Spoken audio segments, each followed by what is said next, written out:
Rahasia pola pikir orang pintar bukan cuma soal IQ tinggi atau kemampuan analisis cepat, tapi lebih kepada bagaimana mereka berpikir, belajar, dan menghadapi tantangan. Berikut beberapa rahasia pola pikir orang pintar yang sering jadi pembeda utama. 1. Pola pikir bertumbuh, mindset.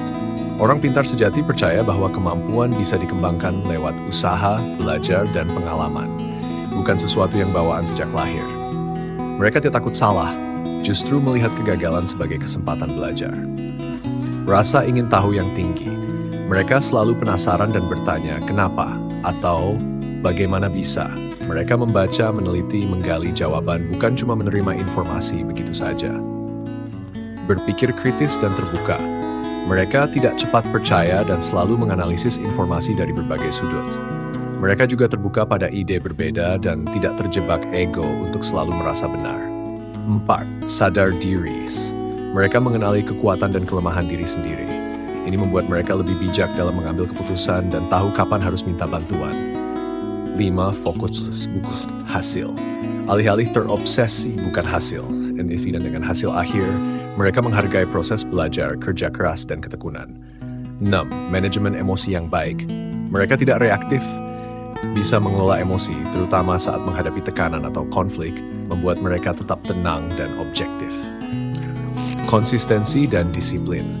Kepintaran tanpa disiplin ibarat mobil cepat tanpa rem atau arah. Orang pintar tahu pentingnya rutin belajar, mencoba, dan memperbaiki diri. Pola pikir bertumbuh adalah keyakinan bahwa kecerdasan, bakat, dan kemampuan dapat dikembangkan melalui usaha, belajar, dan ketekunan, bukan sekadar ditentukan sejak lahir. Konsep ini dipopulerkan oleh Carol Dweck, seorang psikolog dari Stanford University. Ciri-ciri orang dengan growth mindset. 1. Melihat tantangan sebagai peluang belajar, bukan sebagai ancaman. 2. Tidak takut gagal, karena mereka tahu kegagalan adalah bagian dari proses menuju keberhasilan. 3. Menghargai proses dan usaha, bukan hanya hasil akhir. 4. Terbuka terhadap kritik dan menggunakannya untuk berkembang. 5. Terinspirasi oleh kesuksesan orang lain, bukan iri. Contoh pola pikir growth mindset, sixth mindset, growth mindset. Gagal ujian, aku memang bodoh. Aku perlu belajar dengan cara yang lebih efektif. Dapat kritik, mereka tidak suka aku. Apa yang bisa aku pelajari dari ini? Orang lain lebih sukses, dia lebih berbakat. Aku bisa belajar dari cara dia bekerja. Cara mengembangkan growth mindset. Ubah narasi batin. Ganti aku nggak bisa jadi aku belum bisa, tapi aku bisa belajar. Rayakan usaha bukan hanya hasil. Kelilingi diri dengan orang yang suportif dan suka belajar. Catat perkembangan, bukan hanya pencapaian. Rasa ingin tahu yang tinggi adalah bahan bakar utama bagi orang-orang pintar dan kreatif. Ini bukan sekadar ingin tahu banyak hal, tapi dorongan mendalam untuk memahami, mengeksplorasi, dan mencari tahu kenapa dan bagaimana sesuatu terjadi. Ciri-ciri orang yang punya rasa ingin tahu tinggi. 1. Suka bertanya, bahkan terhadap hal yang kelihatannya sepele. 2. Senang mengeksplorasi topik baru, meskipun di luar bidangnya. 3. Tidak puas dengan jawaban dangkal, mereka ingin tahu akar dari segala sesuatu. Mampu mendengarkan dengan penuh perhatian karena ingin memahami, bukan sekadar membalas. 5. Berani mencoba hal baru, bahkan kalau itu berarti keluar dari zona nyaman.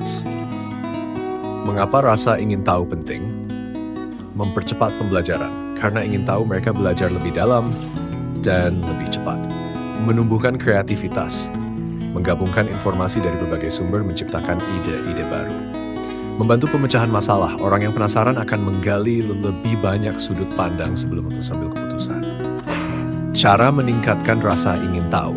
1. Biasakan bertanya kenapa dan bagaimana setiap hari. 2. Baca buku artikel di luar bidangmu.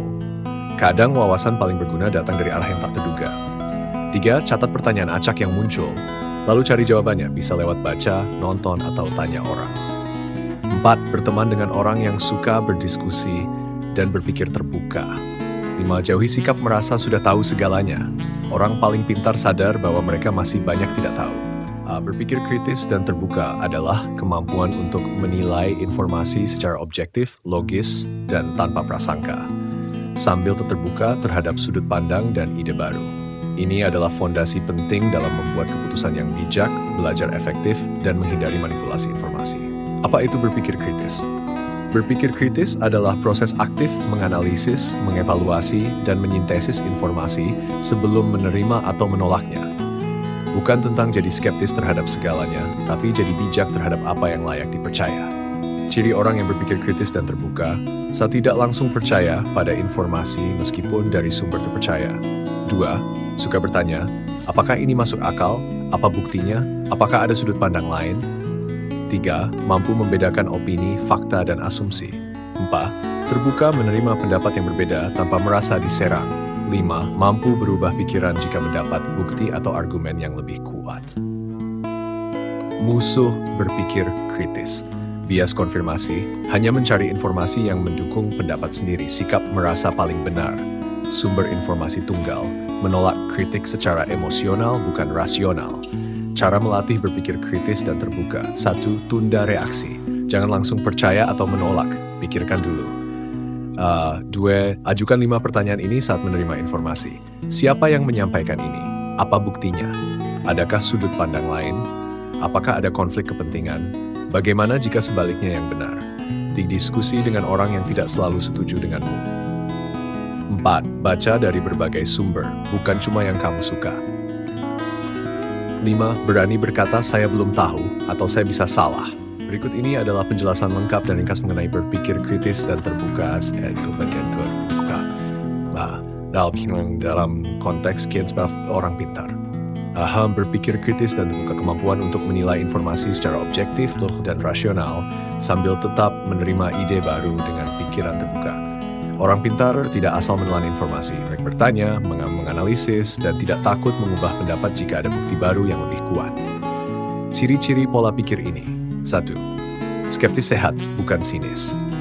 Mereka tidak langsung percaya, tapi juga tidak menolak tanpa alasan. 2. Peka terhadap bias diri sendiri, misalnya hanya cari info yang sesuai dengan pendapat pribadi. 3. Mau mendengar sudut pandang yang berbeda dan mempertimbangkannya secara adil. 4. Membuat keputusan berdasarkan bukti dan logika, bukan emosi atau asumsi. 5. Berani berkata saya belum tahu, tidak merasa harus selalu benar. Contoh dalam kehidupan sehari-hari. Saat membaca berita, mereka akan mengecek kebenarannya dari beberapa sumber, bukan langsung membagikannya. Dalam diskusi, mereka mendengarkan dulu sebelum membantah. Kalau seseorang tidak setuju, mereka tidak langsung menyerang, tapi bertanya, kenapa kamu berpikir begitu? Cara melatihnya. Biasakan bertanya, apa buktinya? Siapa yang mengatakan ini? Apakah ini logis? Bagaimana sudut pandang orang lain? 2. Tunda reaksi emosional. Ambil jeda untuk berpikir sebelum respons. 3. Diskusi dengan orang berbeda latar belakang agar pandanganmu lebih luas. 4. Latihan membuat argumen dari dua sisi yang berlawanan. 5. Terbiasa mengakui kesalahan dan memperbaikinya. Kutipan relevan. Kebesaran pikiran adalah kemampuan untuk menahan dua ide yang saling bertentangan dalam pikiran dan tetap mampu bertindak. F. Scott Fitzgerald. Sadar diri adalah kemampuan untuk mengenali dan memahami emosi, pikiran, motivasi, kekuatan, dan kelemahan diri sendiri secara jujur dan objektif. Dalam pola pikir orang pintar, kesadaran diri adalah fondasi penting untuk berkembang karena orang yang sadar diri tahu siapa dirinya dan apa yang perlu diperbaiki. Mengapa kesadaran diri penting? 1. Meningkatkan pengendalian diri. Kamu tidak mudah bereaksi impulsif karena tahu apa yang kamu rasakan. 2. Membantu pengambilan keputusan karena kamu tahu nilai-nilai dan tujuanmu. Memperbaiki hubungan sosial, kamu bisa memahami dampak perilakumu terhadap orang lain. 4. Mendorong pertumbuhan pribadi karena kamu sadar apa yang perlu ditingkatkan. Ciri-ciri orang yang sadar diri, mampu mengenali emosi sendiri dan tidak menyalahkan orang lain atas perasaannya. First, terbuka terhadap umpan balik dan kritik, tidak defensif. Tahu apa yang membuat dirinya termotivasi atau kehilangan semangat. Bisa mengakui kesalahan tanpa mencari-cari alasan. Selalu merefleksikan tindakan dan keputusan dan mencari pelajaran dari pengalaman. Contoh sederhana. Kamu merasa marah saat ada yang mengkritik pekerjaanmu, tapi kamu tidak langsung membalas. Kamu sadar itu reaksi emosional dan memilih menenangkan diri dulu. Saat gagal, kamu tidak berkata aku memang payah, tapi aku tahu aku kurang latihan di bagian ini dan aku bisa perbaiki. Cara melatih kesadaran diri. 1. Journaling, menulis refleksi harian, catat perasaan, reaksi, dan apa pemicunya setiap hari. Minta umpan balik jujur dari orang yang kamu percaya. 3. Latih mindfulness. Duduk tenang dan amati pikiranmu tanpa menghakimi. 4. Tanya dirimu secara rutin, apa yang sebenarnya aku rasakan? Apa yang membuatku bereaksi seperti itu? Apa yang bisa aku pelajari dari pengalaman ini? 5. Akui kesalahan tanpa menyalahkan orang lain. Kutipan relevan. Kesadaran diri bukan berarti mencari tahu siapa dirimu di masa lalu, tapi menyadari siapa dirimu saat ini dan bagaimana kamu bisa menjadi lebih baik. Berikut adalah cara-cara praktis dan efektif untuk melatih kesadaran diri self-awareness. Noyil, agar kamu lebih mengenal dirimu, berpikir jernih, dan bertumbuh secara emosional maupun mental. Cara melatih kesadaran diri. 1. Jurnal refleksi harian. Luangkan 5-10 menit tiap malam untuk menulis, apa yang aku rasakan hari ini? Apa pemicu emosi tersebut? Apa yang aku pelajari tentang diriku hari ini? Menulis akan membantumu melihat pola pikir dan reaksi emosional secara lebih objektif. 2. Latih mindfulness meditasi. Luangkan waktu untuk duduk diam minimal 10 menit dan perhatikan napas serta pikiranmu tanpa menghakimi. Tujuannya, mengenali pikiran dan emosi saat muncul, bukan menghindarinya. Semakin kamu sadar dengan apa yang kamu pikirkan, semakin kamu bisa mengendalikannya. 3. Gunakan pertanyaan reflektif. Biasakan bertanya pada diri sendiri, mengapa aku merasa seperti ini? Apakah reaksiku sejalan dengan nilai-nilaiku? Apa yang sebenarnya aku butuhkan saat ini? Minta umpan balik dari orang terpercaya, tanyakan secara terbuka. Menurut kamu, bagaimana aku biasanya merespons stres, kritik, perubahan? Terima masukan tanpa defensif dan jadikan itu bahan introspeksi, bukan serangan. 5. Perhatikan reaksi emosionalmu. Ketika marah, cemas, atau kecewa, jangan langsung bertindak. Coba pause dan renungkan. Apa yang sebenarnya aku rasakan? Apa ketakutan atau luka yang sedang aktif? Seringkali kemarahan adalah lapisan luar dari perasaan lain seperti takut, malu, atau kecewa. 6. Kenali pola dan kebiasaanmu. Amati kebiasaanmu saat menghadapi masalah, orang lain, atau perubahan. Catat, apa kecenderunganmu? Menghindar, menyerang, menyalahkan? Apakah itu membantu atau justru merusak? Tentukan nilai hidup dan tujuan pribadi. Tanya dirimu, apa yang paling penting bagiku? Apa yang ingin aku capai dan kenapa? Kesadaran akan nilai-nilai inti akan membimbingmu dalam mengambil keputusan yang selaras dengan jati dirimu.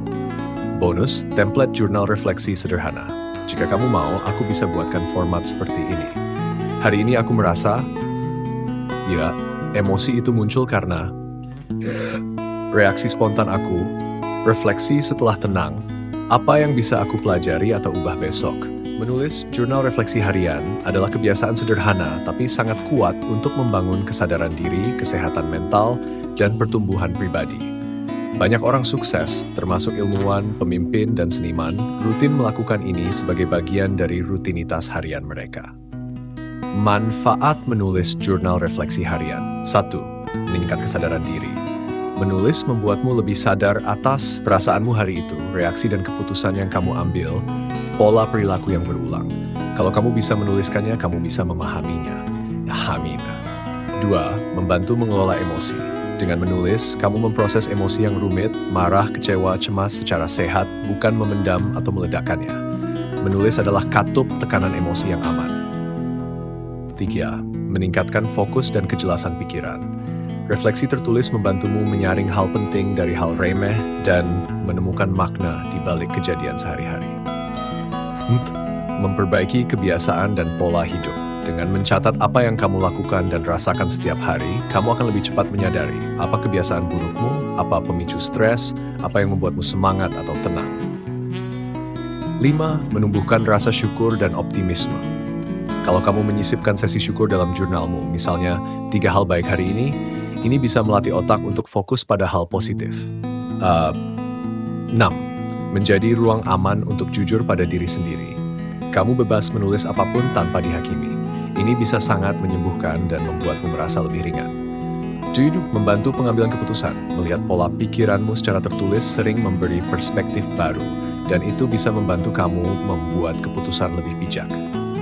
Contoh pertanyaan refleksi harian. Apa yang paling berkesan hari ini? Apa yang membuatku senang?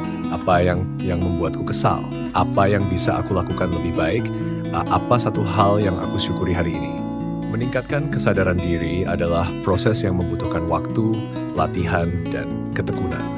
Ini adalah kemampuan untuk mengenali dan memahami perasaan, reaksi, kebiasaan, serta nilai-nilai yang mendasari tindakan kita. Semakin tinggi kesadaran diri, semakin baik kita dalam membuat keputusan, mengelola emosi, dan berinteraksi dengan orang lain. Berikut adalah cara-cara efektif untuk meningkatkan kesadaran diri. 1. Jurnal menulis setiap hari adalah cara terbaik untuk merenungkan perasaan, tindakan, dan pola pikir. Apa yang aku rasakan hari ini? Apa yang memicunya? Bagaimana aku merespons dan kenapa? Apa yang bisa aku pelajari dari ini? Ini membantu melihat pola yang mungkin tidak kamu sadari serta mendorong kamu untuk menjadi lebih jujur dengan diri sendiri. 2. Praktik mindfulness, kesadaran penuh. Mindfulness membantu untuk fokus pada momen sekarang tanpa menghakimi. Luangkan waktu untuk duduk diam. Hanya fokus pada napas atau suara di sekitar. Amati pikiran dan perasaanmu tanpa terjebak dalam reaksi otomatis. Mindfulness membantumu lebih sadar terhadap pikiran dan perasaan yang datang, serta mengurangi stres. 3. Minta umpan balik. Tanyakan pada orang yang kamu percayai tentang perilakumu dan cara mereka melihatmu. Apa yang kamu perhatikan dalam cara berinteraksi dengan orang lain? Apakah ada hal yang bisa aku perbaiki dalam cara aku bertindak atau berkomunikasi?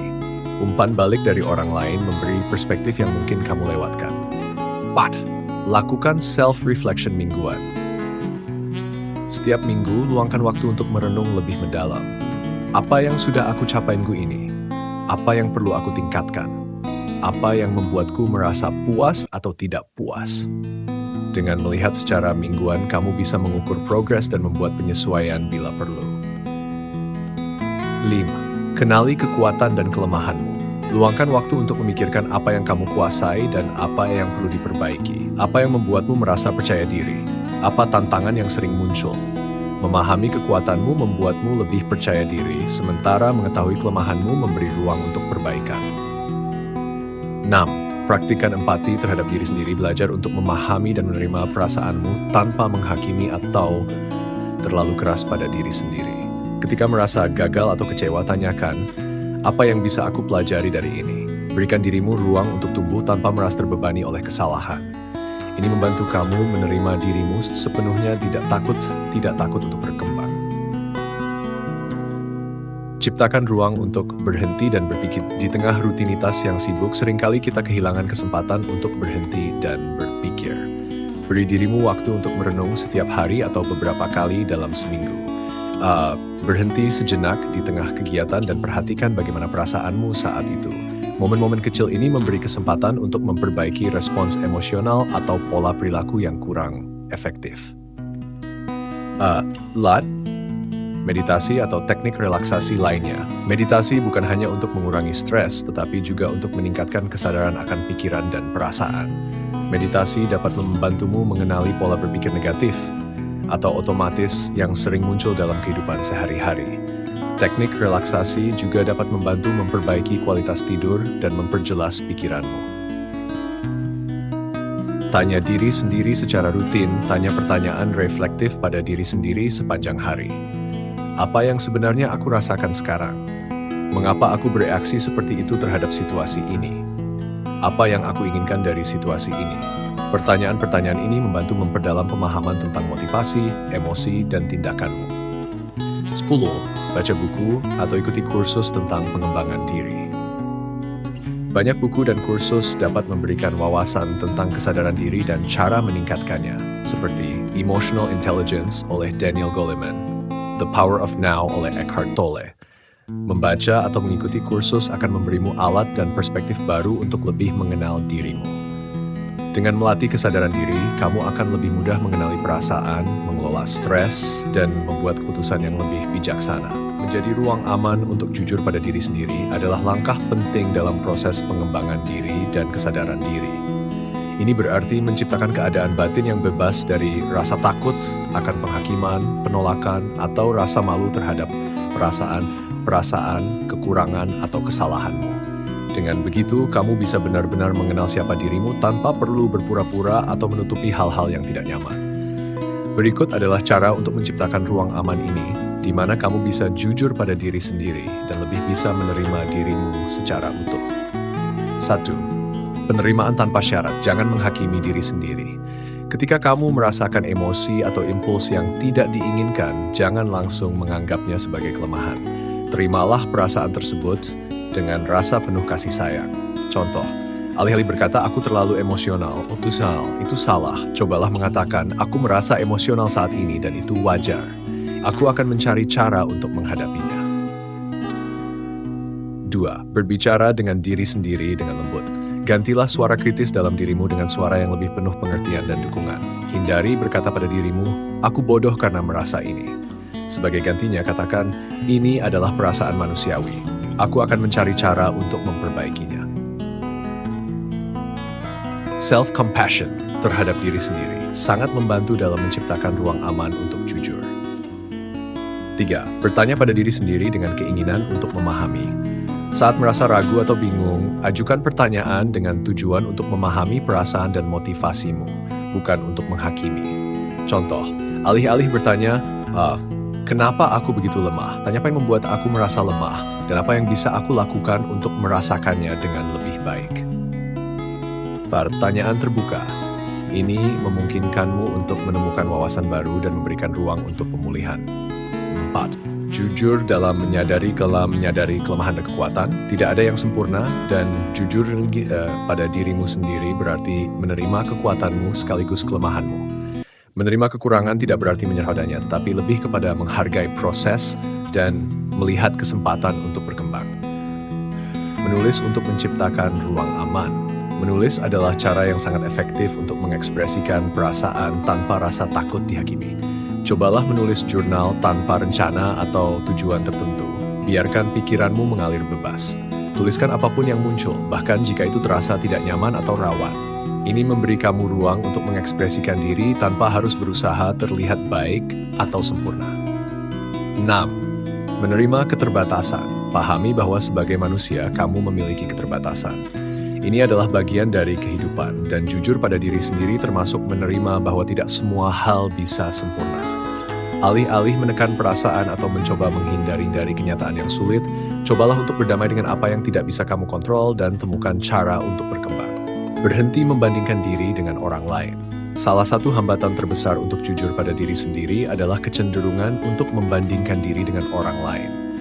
Fokuskan perhatian pada perjalanan pribadimu, bukan pada perjalanan orang lain. Ingat, setiap orang memiliki jalannya masing-masing. 8. Berbicara dengan orang yang mendukung. Lingkungan yang mendukung adalah tempat yang aman untuk berbicara secara terbuka. Teman, mentors, atau terapis yang mendengarkan tanpa menghakimi bisa memberi kamu rasa aman saat mengungkapkan hal-hal yang lebih dalam tentang dirimu. Dukungan sosial memberi penguatan untuk terus jujur pada diri sendiri dan tumbuh. Meditasi atau teknik relaksasi.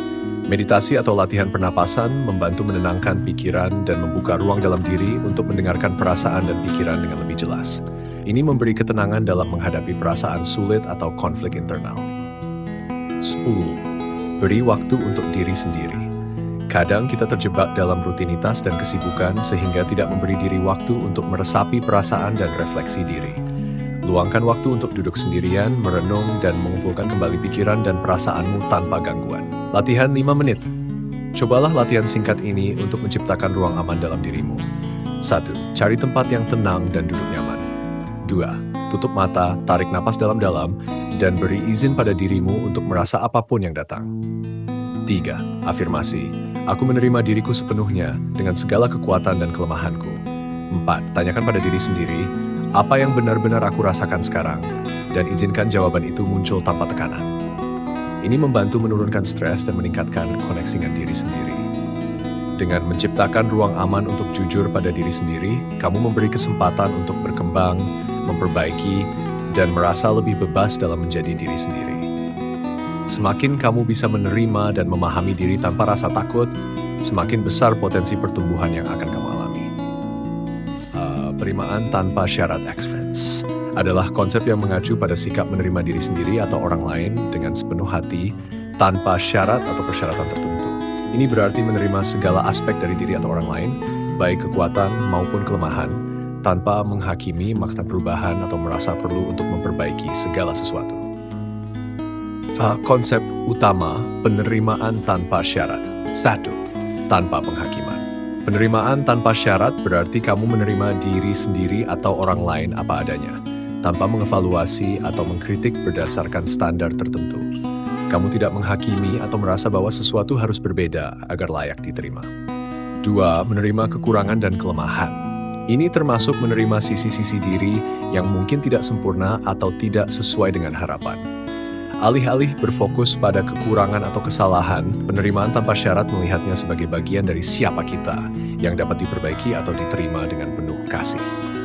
3. Tanpa ketentuan atau ekspektasi. Penerimaan ini tidak bergantung pada prestasi atau perilaku tertentu. Artinya, kamu menerima diri atau orang lain meskipun mereka belum memenuhi harapan atau belum mencapai tujuan tertentu. Ini bukan tentang menerima jika, tetapi menerima apa adanya. Memberikan kasih sayang pada diri sendiri dan orang lain. Penerimaan tanpa syarat mendorong sikap kasih sayang terhadap diri sendiri dan orang lain, meskipun mereka mungkin tidak sempurna atau melakukan kesalahan. Ini berarti memberi ruang untuk pertumbuhan dan perubahan, tanpa merasakan perlu untuk mengubah atau memperbaiki secara langsung. Mengapa penerimaan tanpa syarat itu penting? 1. Meningkatkan kesehatan mental. Ketika kita menerima diri kita tanpa syarat, kita mengurangi tekanan untuk menjadi sempurna atau sesuai dengan ekspektasi orang lain. Ini mendorong kesehatan mental yang lebih baik karena kita tidak terlalu keras pada diri sendiri. 2. Menciptakan rasa aman. Penerimaan tanpa syarat menciptakan lingkungan yang aman, di mana kita bisa menunjukkan sisi asli diri kita tanpa takut dihukum atau dikritik.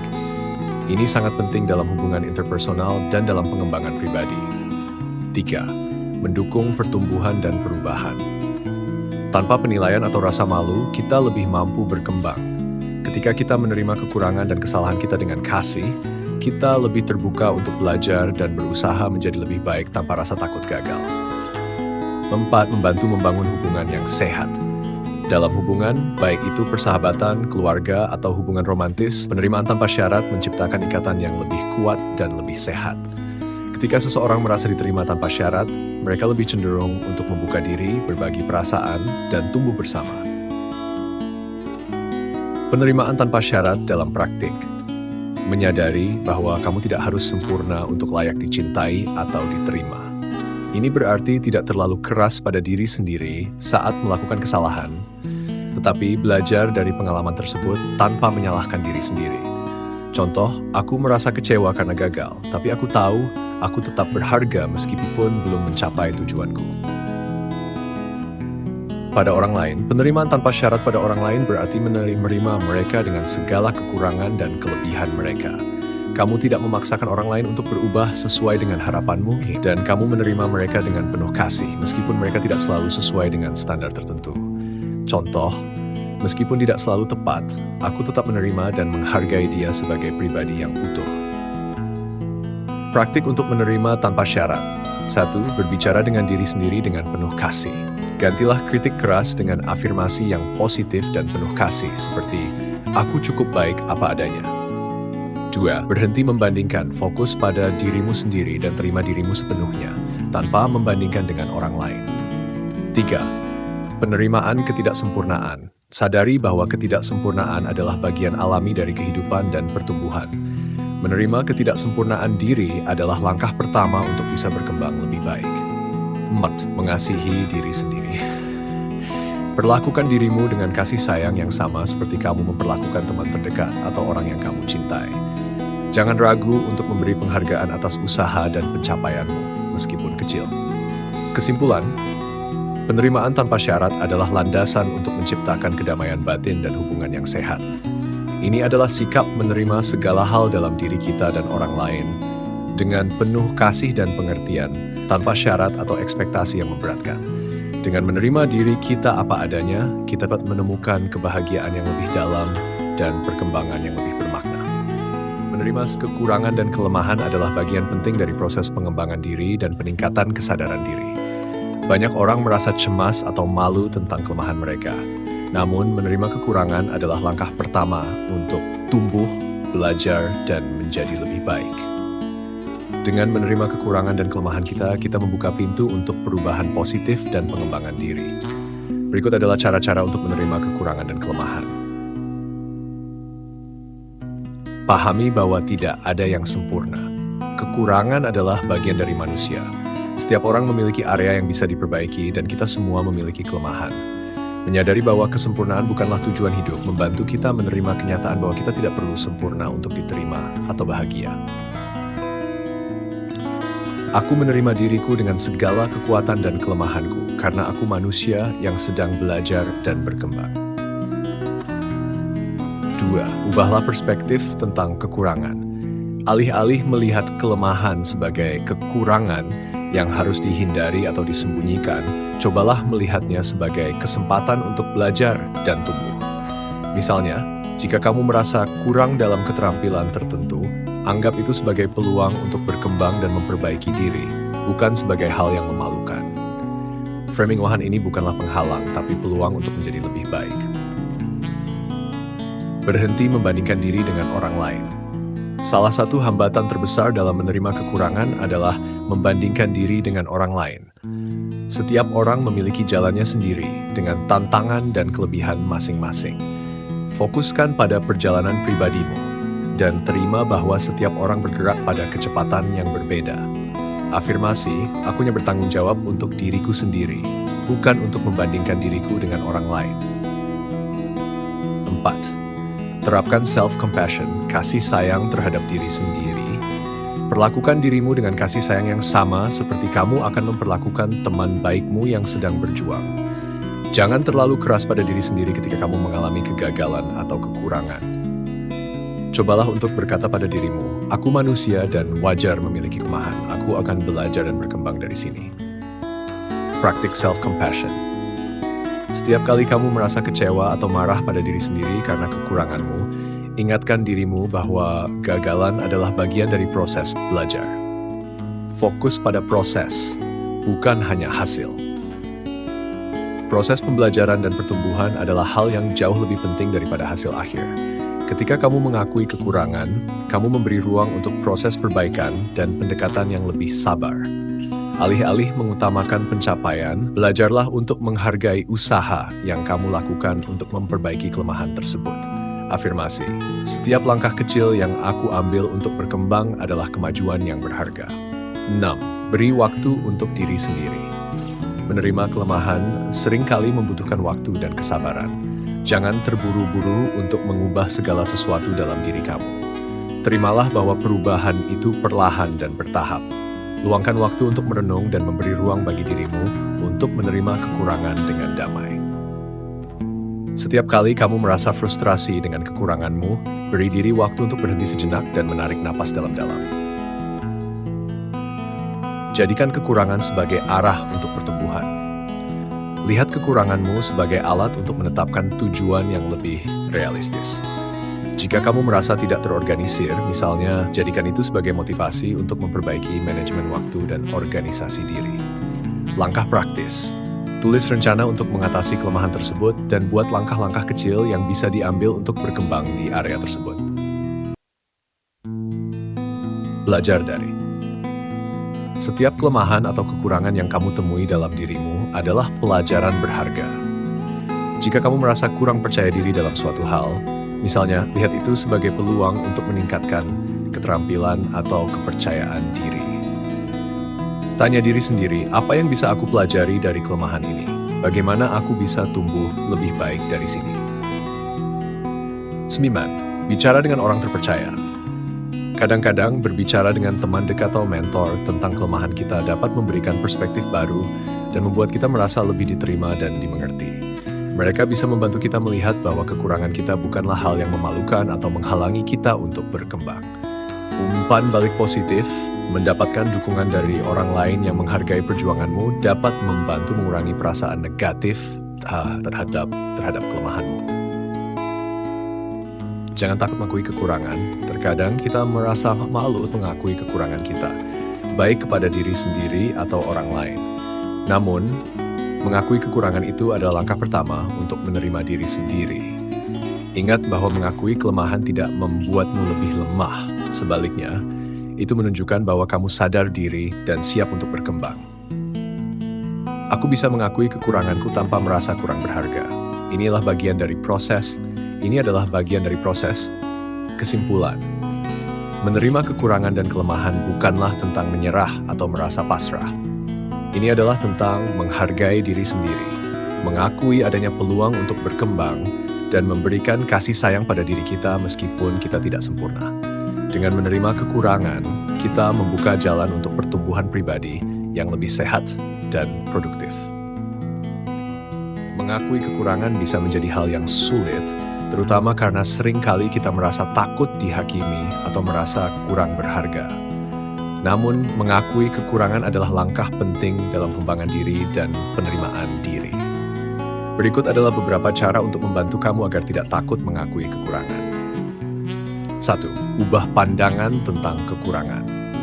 Alih-alih melihat kekurangan sebagai kegagalan atau tanda kelemahan, coba ubah pandangannya sebagai kesempatan untuk belajar dan berkembang. Kekurangan adalah bagian dari perjalanan hidup, dan mengakuinya bukan berarti kita gagal, tetapi bahwa kita terbuka untuk tumbuh. Framing ulang. Kekurangan ini adalah bagian dari proses belajar, bukan kekalahan. 2. Kenali bahwa semua orang memiliki kekurangan. Salah satu alasan kita takut mengakui kekurangan adalah karena kita merasa bahwa kita satu-satunya yang memilikinya. Namun, semua orang, bahkan orang yang tampaknya sangat sukses, memiliki kelemahan dan kekurangan mereka sendiri. Mengakui kekurangan adalah hal yang membuat kita lebih manusiawi, bukan lebih lemah. Afirmasi, setiap orang memiliki kekurangan, dan mengakui milikku membuat lebih kuat, bukan lebih lemah. Bukan lebih Beri diri hak untuk tidak sempurna. Kadang-kadang kita terjebak dalam perasaan harus sempurna, atau takut tidak memenuhi harapan. Cobalah untuk memberi izin pada dirimu sendiri untuk tidak sempurna.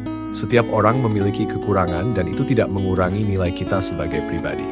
Afirmasi, aku tidak harus sempurna untuk berharga. Kekurangan adalah bagian dari perjalanan hidup. Fokus pada pembelajaran, bukan penilaian. Ketika kamu mengakui kekurangan, cobalah untuk fokus pada pelajaran yang bisa diambil dari kekurangan tersebut, daripada khawatir tentang bagaimana orang lain menilai kamu. Dengan fokus pada pembelajaran, kamu mengubah pengalaman itu menjadi sesuatu yang positif. Framing ulang. Mengakui kekurangan ini membantuku untuk belajar dan menjadi lebih baik. 5. Menghargai diri sendiri. Mengakui kekurangan tidak berarti kamu kurang bernilai. Justru itu menunjukkan keberanian dan kecintaan pada diri sendiri. Ketika kamu mengakui kekurangan, kamu memberi kesempatan bagi dirimu untuk berkembang dan lebih menghargai diri sendiri atas kesediaan untuk berubah. Afirmasi, aku menghargai diriku sendiri, bahkan dengan kekuranganku. Itu bagian dari siapa aku. Jangan takut pada penilaian orang lain. Banyak orang merasa takut mengakui kekurangan karena khawatir akan penilaian orang lain. Namun, kebanyakan orang lebih fokus pada diri mereka sendiri daripada yang kita kira. Mengakui kekurangan adalah tanda keberanian, bukan kelemahan. Cobalah untuk menerima kenyataan bahwa penilaian orang lain tidak menentukan nilai dirimu. Framing ulang, apa yang orang lain pikirkan tentang kekuranganku tidak memengaruhi nilainya diriku. 7. Mulailah dengan langkah kecil. Jika mengakui kekurangan terasa berat, mulailah dengan langkah kecil. Cobalah untuk berbicara tentang satu kelemahan atau kekurangan dengan seseorang yang kamu percayai. Proses ini akan membantumu merasa lebih nyaman dalam mengakui kekurangan secara bertahap. Langkah awal, aku merasa kesulitan dalam area tertentu, dan aku ingin berbicara tentang bagaimana aku bisa memperbaikinya. Jadikan kekurangan sebagai kekuatan untuk berkembang. Setiap kekurangan adalah kesempatan untuk belajar dan menjadi lebih baik. Jika kamu merasa kekurangan dalam suatu area, anggap itu sebagai jalan untuk memperbaiki diri. Bukan alasan untuk merasa buruk. Setiap kekurangan adalah peluang untuk tumbuh dan menjadi versi terbaik dari diri kita. Kekurangan ini memberi aku kesempatan untuk berkembang dan meningkatkan diriku. Jujur pada diri sendiri. Seringkali, kita takut mengakui kekurangan karena kita tidak ingin menghadapi kenyataan tentang diri kita. Namun, kejujuran pada diri sendiri adalah langkah pertama untuk benar-benar berkembang. Mengakui kekurangan berarti kita mulai melihat diri kita dengan lebih jelas dan bisa mengambil langkah untuk menjadi lebih baik. Aku jujur dengan diriku sendiri. Mengakui kekurangan adalah langkah pertama untuk menjadi lebih baik. 10. Berbicara dengan seseorang yang bisa memberikan dukungan. Mencari dukungan dari teman, keluarga, atau mentor yang tidak menghakimi sangat membantu dalam proses mengakui kekurangan. Mereka bisa memberi perspektif yang lebih positif dan membantu mengurangi rasa takut atau cemas tentang kekurangan kita. Tanya pada diri sendiri, siapa yang bisa aku ajak bicara tentang kekurangan ini tanpa merasa dihakimi atau dikritik? Kesimpulan, mengakui kekurangan adalah bagian penting dari penerimaan diri dan pertumbuhan pribadi. Ketika kita belajar untuk tidak takut mengakui kekurangan kita membuka diri untuk lebih banyak kesempatan untuk berkembang dan belajar. Kekurangan bukanlah sesuatu yang harus ditakuti atau disembunyikan. Itu adalah bagian dari perjalanan kita menjadi versi terbaik dari diri kita. Bicara dengan orang terpercaya memiliki banyak manfaat, baik untuk kesehatan mental maupun pengembangan diri. Berbicara dengan seseorang yang kamu percayai memungkinkan kamu untuk berbagi perasaan, mendapatkan perspektif baru, dan merasa lebih didukung. Berikut adalah beberapa manfaat utama dari berbicara dengan orang terpercaya. 1. Meringankan beban emosional. Terkadang kita menyimpan banyak perasaan dan pikiran di dalam diri yang dapat membebani pikiran dan emosional kita. Dengan berbicara dengan orang terpercaya, kita bisa meringankan beban emosional tersebut. Menceritakan apa yang kita rasakan dapat memberikan rasa lega dan membantu mengurangi kecemasan atau stres. Mengurangi perasaan cemas atau tertekan dan memberi ruang untuk lebih tenang. Mendapat perspektif baru, berbicara dengan orang lain yang memiliki pengalaman atau pandangan yang berbeda dapat membuka mata kita terhadap perspektif baru. Orang terpercaya dapat memberi nasihat atau sudut pandang yang mungkin belum kita pertimbangkan sebelumnya, yang dapat membantu kita melihat situasi dari angle yang lebih luas atau positif. Manfaat, memperoleh wawasan dan ide baru yang membantu kita melihat masalah dengan cara yang berbeda. Meningkatkan rasa koneksi dan dukungan. Bicara dengan orang yang kita percayai dapat memperkuat rasa koneksi dan dukungan sosial. Ketika kita merasa didengar dan dipahami, itu memperkuat ikatan emosional dan memberikan rasa aman. Dukungan sosial yang kuat berperan penting dalam menjaga kesejahteraan mental kita. Manfaat, merasa lebih diterima, dihargai, dan didukung oleh orang yang kita percayai.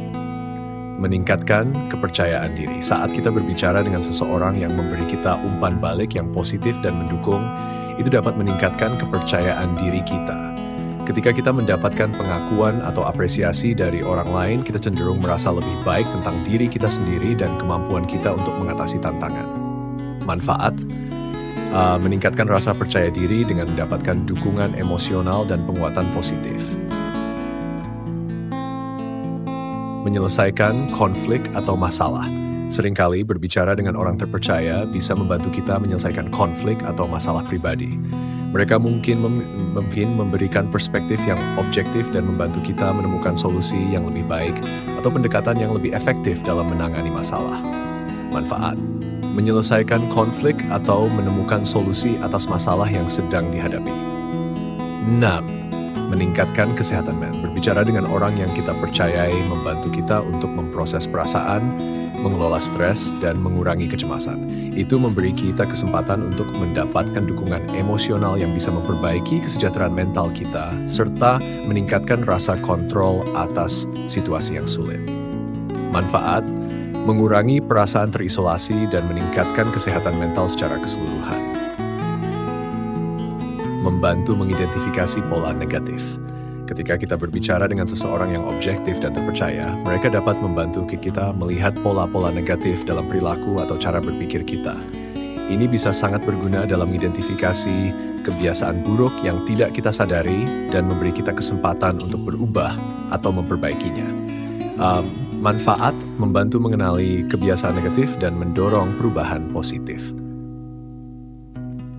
Meningkatkan kemampuan pemecahan masalah. Seringkali, berbicara dengan orang lain yang kita percayai dapat membantu kita memecahkan masalah dengan cara yang lebih efektif. Ketika kita berbagi tantangan atau dilema, orang tersebut mungkin memilih ide atau solusi yang lebih praktis dan dapat membantu kita membuat keputusan yang lebih baik.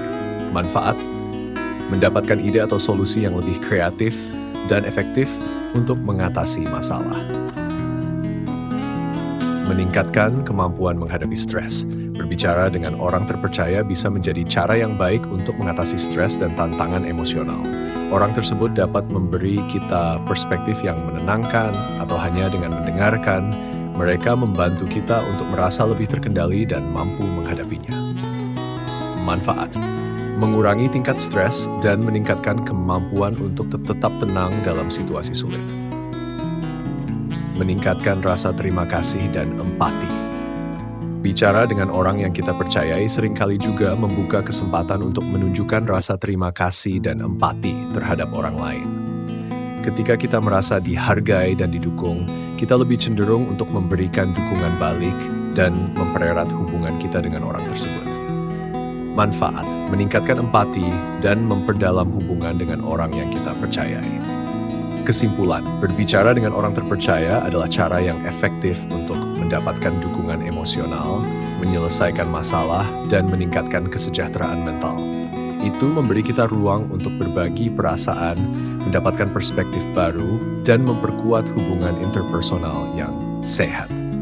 Dengan berbicara dengan orang yang kita percayai, kita tidak hanya merasa didengar dan dipahami, tetapi juga lebih mampu mengatasi tantangan hidup dengan lebih